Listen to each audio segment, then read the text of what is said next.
so we set up this experiment that was supposed to be pretty simple, and the way it works is that we put chips in a can, poker chips, and we did different combinations. So we would do like 5 red chips and 10 white chips, and then we'd do another combination that might be, 20 red chips and 10 white chips, and then we would say, okay,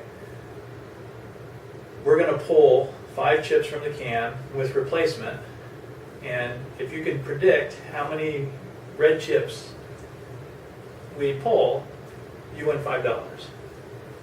Okay. And so we did that for a number of different probabilities, because the ratio of the chips, red and white chips in the can, gives you a sense of what the probability is that you'll pull 5 red chips. So they're pulling them out and then putting them back and then yeah, pulling them out? yeah. Okay. And so if you have, for example, if you have 50-50,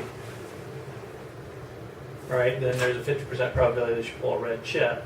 Then on average, you would expect with 5 draws that you would pull 2.5 red chips. Right. If it was 10 draws, we also did 10 draws, you would expect that you'd pull 5 chips.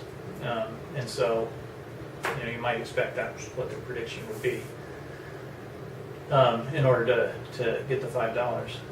And then we showed that, this method, you could then use statistics to analyze their choices to get at what they thought the probability was in the can of drawing a red chip. So we did the experiments, and we did the analysis, and we drew a graph. All right, and the graph, if our method worked, Right. like we were trying to prove, we should have got a line that looked like that, 45-degree line, Right. where this was the actual probability, and this was our estimate. So it would just say that we're right.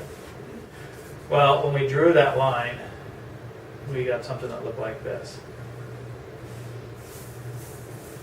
So our estimated probability was too high for low probabilities, and was too low for high probabilities.